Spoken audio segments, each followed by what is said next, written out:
I've understood that saying no is not a bad thing. It doesn't make you a bad person. It doesn't mean you're a mean person, which is what I struggled with because I'm a very, very nice person.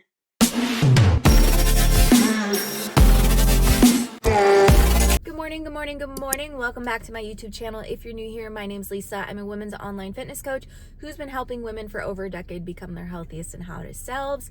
If you're not new here, thank you for hanging out again. I always appreciate you taking time out of your day to watch my videos. So today is a leg day, and during today's workout, I want to talk a little bit about how becoming obsessed with fitness isn't necessarily as bad of a thing as people claim it is to be, and how I was obsessed and then I stopped being obsessed and it kind of fucked me over. So we're gonna chit chat about that, but let's go ahead and finish this pre-workout and head inside. Cheers. All right, so today we are starting with abductions. And this is our last set. I've already done my 3 warm-ups. So we're gonna jump straight into Bulgarians after this. We're doing Bulgarians now, and we're still setting up. So I'm going to show you guys how to set up for this, okay? So you don't want the bench too close to where you can't fully extend. So right now we're too close. The trick that everyone uses that I just forget to use is like you put one leg straight out, point your toes up, and like that's where that front foot is supposed to start. I like doing Bulgarians in the Smith because I feel like I can go heavy and I don't have to require or like rely on my grip strength like I do with dumbbells. And the more forward you lean during Bulgarians, the more glute focused it's going to be. If you're going more straight up and down, it's going to be more quad focused. And it is that time of year where we wear sweats to the gym and then get naked once we warm up, which is going to be here soon because I'm already sweating. Those actually felt really, really good today. Awesome. We're going to throw some extra weight on there. So let's talk about how maybe being obsessed with your fitness is not as bad as other people like portray it to be, because number one, this is a healthy thing to be obsessed with. Like I could be out doing crack. Like I could be doing much worse things than going to the gym and eating healthy. And I think why people that aren't into fitness or improving their health have issues with it is because it reminds them that they're not doing the shit that they should probably be doing. Not everybody wants to be a bodybuilder. Not everybody wants to be in incredible shape. But if you want to have a good quality of life, if you want to be able to play with your grandkids, if you want to be able to wipe your own ass when you're 70, health and fitness needs to be a part of your life. Whether that's walking 4 to 5 times a week or going to the gym 3 times a week and eating healthy 80% of the time, like those things do matter and they make a huge difference. But like I said, it makes people uncomfortable because it then reflects onto them that they're not doing the things they need to do. We're going to get naked because I'm starting to sweat. These are hard. These are hard. So one thing I think is a problem is a lot of people think that being obsessed with your fitness is like obnoxious, right? But how many women are obsessed with being skinny? Like that is the only thing they worry about, they obsess about, but we never really tell people that's a problem, even though it is. But you know, society values thinness, so we allow people to be obsessed about that. But then it turns into being obsessed with your health and fitness and going to the gym and building your physique, and then that's a problem. Guys, I am sweaty. All right, another set. It's good to do Bulgarians and like unilateral, which means each leg type of stuff, because if you have imbalances, this helps significantly.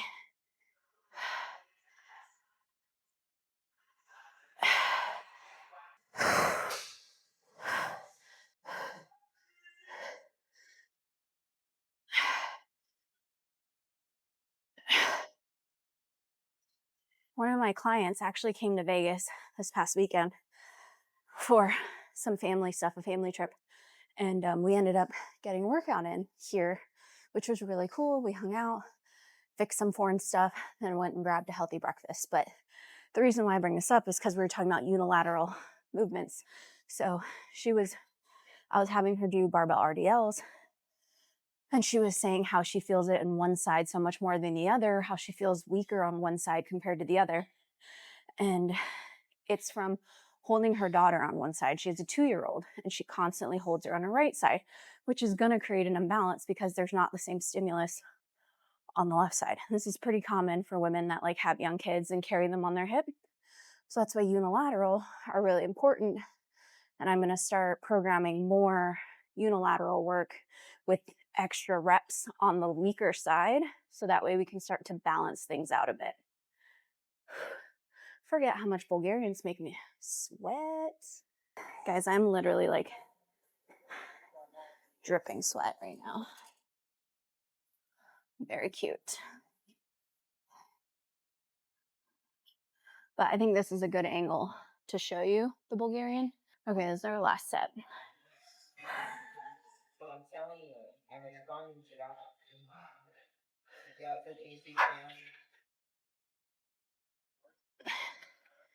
Do you see how I'm leaning forward, pushing my hip back, driving through the heel of the working foot?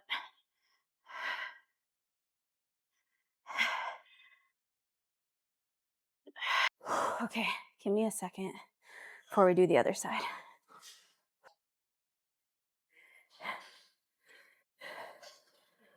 Oop, we did that leg.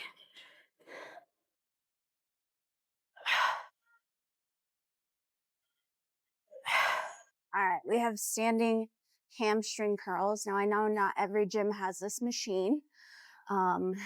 Similar to lying down hamstring curls, or you can attach an ankle strap and stand and hold on to a cable machine and replicate the same movement. I think one massive problem is people kind of interchange or confuse words like restriction, obsession, and boundaries, which is something I had to learn the hard way. Like I was very all or nothing, and I was really obsessed with fitness. Like, I mean, it was my job. I loved it. So I was like very restrictive with my eating and tracking macros. I'd have one cheat meal a week and then eat so much that I would physically get sick. And, I'd be at the gym like 7 days a week. And to me, looking back, that was obsession with zero boundaries and just restriction. And that is not a healthy mentality when it comes to your health and fitness. Because with that all or nothing approach, then you think, oh, I had something that was bad or I wasn't supposed to, and it wasn't my cheat meal, and now I fucked up. And then for me, that would lead to a downward spiral of binging and purging and obsessive with cardio. And then I'd get back to the very restrictive, and that cycle would repeat constantly. And at the time, my ex-husband was a firefighter, so he wouldn't be home 2 days a week. So the amount of food I would like sneak and binge on while he was at work and then like hide the packages at the bottom of the trash can. Looking back, it makes me really sad that that was my relationship with food and fitness. That is an obsession that I don't think is healthy and is only going to hurt you in the long run. And so I had to learn what boundaries actually meant and how to set realistic, healthy boundaries for myself. It's just like you have a kid or something, you like don't say no to everything, but you don't say yes to everything either. It's kind of like finding that middle ground, and that's what you have to do with yourself when it comes to your health and fitness. So the key with these is to keep your foot flexed, drive your heel up towards your glutes. I mean, that's the key with any hamstring movement, but all right, we're gonna do abductions, and then we're gonna do straight leg RDLs. After my workout with my client on Saturday, she was like, my legs feel like jello, which is exciting. It made me miss in-person training just a little bit. Like we worked out together, but of course I was like helping her in adjusting form and telling her what to do. And it made me miss in-person training like this much. I did really, really love it, but kind of like just circumstances with the gym I worked at. I kind of got fucked over in that situation, and it left a really bad taste in my mouth, and I will never work for somebody else ever again. So if I ever were to do training again, it would be like independent contracting sort of situation. But I also understand that in-person training won't let me live the life that I want to live. You know, I worked 12 hours a day, 5 days a week. I had no personal life. I never took vacations because I never wanted to let my clients down. I never wanted to cancel sessions. I never wanted to say no to anybody. I always wanted to fit everyone in and work around what they needed, which was a lack of boundaries in my life. You can see during that period of my life, I really struggled with boundaries when it comes to my personal fitness, my job, everything.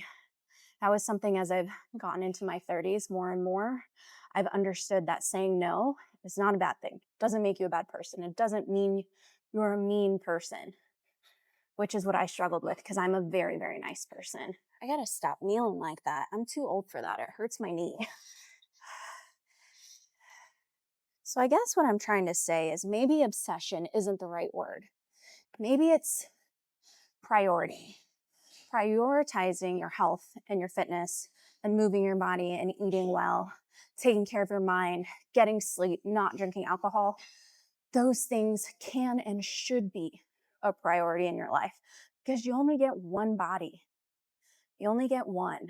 And I feel like respecting yourself by taking care of it is the biggest gift you can give it, and it gives you so much in return. Like, I'm not trying to toot my own horn here, but I always get questions like, what's your skincare routine? Like, you look like you're glowing. I get comments like that all the time. And I genuinely think it's because I take care of me inside and out.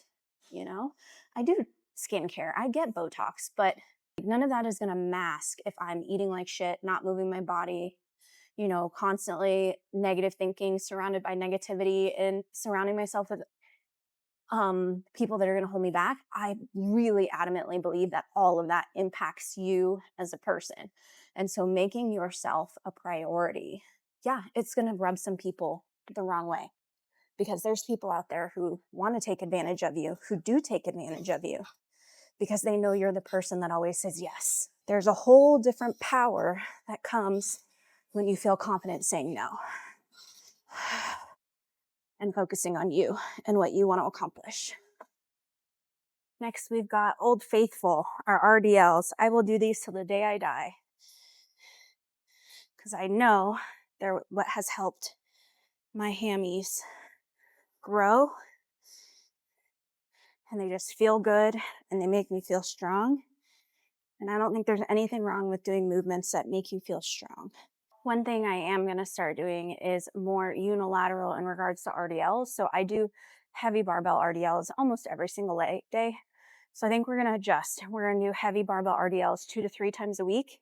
And then we're going to do, well, probably like 2. And then we'll do single leg RDLs in a B stance, which means, I don't know if you can see my feet right now, but you're going to have one working leg and then the other leg is kind of like a kickstand. I can't really do single leg RDLs like that anymore because, like, I don't know, 3 years ago, 4 years ago, I was doing single leg with a heavy dumbbell and I felt a pop in the back of my left knee. Like, not a great pop. Well, it shouldn't pop, right? I don't like self-diagnosing. I think that's dangerous, but I probably slightly tore my ACL back there. And so anytime I do single leg RDLs without not in B stance, I feel that popping in the back of my knee and it just is not a good feeling and it stresses me out and I don't want to make it worse. So B stance is the only way I will do single leg now. Okay, now we're getting to our real working sets with 45s. We might add 10s, we'll see. My friend Jessie, or Jess, I saw her doing RDLs on Instagram the other day and she was doing 225. So I feel like we need to step up our game. The heaviest I've gone is 175. I need to start bringing my lifting belt with me and then we can go up in weight because I just don't think I can go heavier without a belt. And I hate straps. Like there's straps that you wrap around things on back day to make it easier to help with your grip. I hate straps, but I keep seeing these like Versa grip thingies. Not Versa grips. They're a different type of grip. They kind of look like jelly-ish. So I might order those because that might help with my grip. That's why I do the wonky alternating grip, because I can hold the bar better. You don't have to do it that way, but I just can hold the bar better.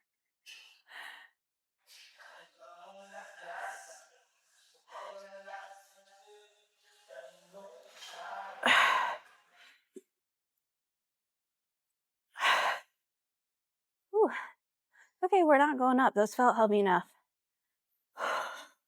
That's sometimes the shitty thing about lifting weights is like, I can do 155. Today, 135 feels heavy and I probably shouldn't go up. So that can be frustrating when you're like, I know I can go heavier, but it's just not going to happen today. That's totally normal. My clients get frustrated with that. And I'm like, there's so many things that influence that. Your period, how much you've eaten, if you're in a deficit, how you slept. So it's frustrating, but you just got to deal with it.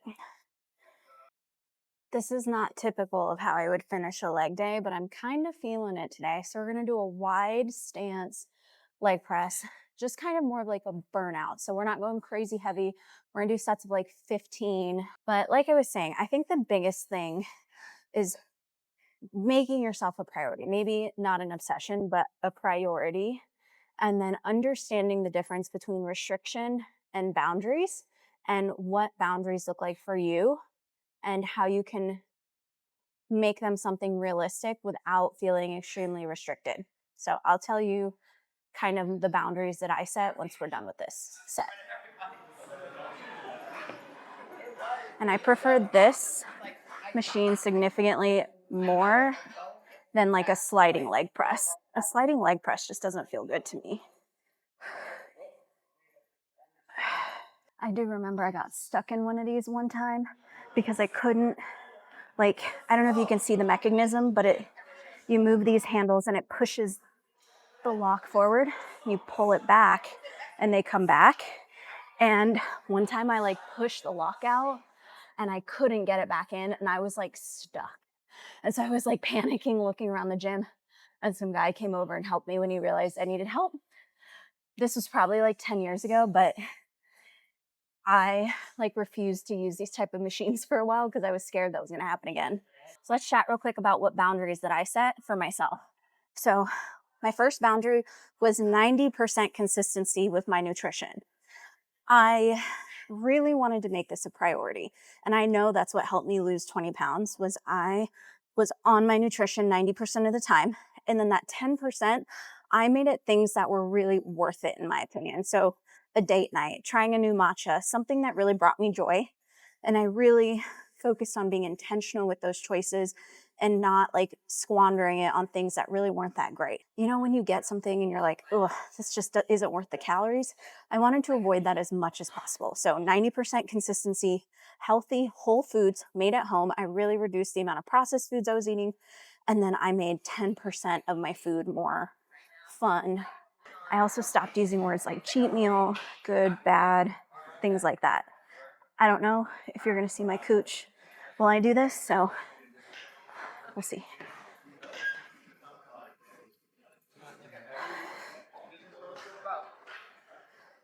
So that was the first boundary that I set, was really redefining nutrition, what it looked like, and stop looking at food as like just as a way to lose weight and seeing what I could get away with.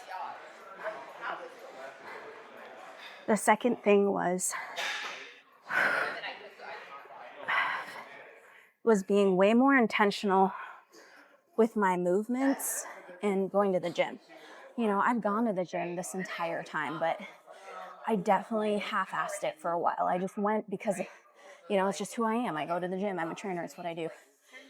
So I started being way more intentional. I wrote out my own plan, which you can get a free one on Pinterest, ChatGPT. I'll give you one if you need one. I really stuck to a structured plan. I stopped doing things just because I felt like it and didn't feel like it. I did it no matter what. And I also stopped skipping fucking cardio. That was probably the biggest one. I really just put this barrier up in my mind that cardio means you're going to lose all your muscle, which is so far from the truth. But I just got so swept up in like bodybuilding Instagram for a really long time that you only did cardio when you needed to prep for a show. And I'm like, well, I'm not a bodybuilder, so I don't need to do cardio. And that was a big mistake on my part because cardio is so good for your heart health, just your overall health. And I know that's a huge reason of why I lost the 20 pounds. And so I did cardio consistently, like 3 times a week for 30 minutes. And I made it a priority. I stopped choosing weightlifting instead of cardio. I was like, if today is a cardio day and I don't have time to lift weights, I'm going to do cardio because I know I'm still going to lift weights probably 4 other times this week. You have to understand what your weaknesses are and what your habits are, and then set boundaries that are going to help you. I also started walking way more and made that a priority because I used to kind of scoff at walking, but it's actually extremely beneficial. And I'd say for me, it helped my mental health more than anything else. I also made sleep and not drinking priorities as well. So, do I still drink occasionally? Yeah. If I go on a date night and like there's something there that like I really need to try, yes, I will. But most of the time it's not worth it. And I've started to think about like the consequences of my actions. How do I feel after I drink? Usually like shit. Like a few months ago, I had 1 drink and the next day I was hungover. It was not worth it at all. So I think if you focus on setting boundaries based off of your weaknesses and what you need to change and what's going to hold you accountable, and you don't look at it as restriction, you'll be fine. So is fitness, being obsessed with it, bad thing? No. What that obsession looks like matters. I'm going to leave you guys there. Thanks so much for hanging out. I'm going to finish up this workout and I will see you guys next week. Love you.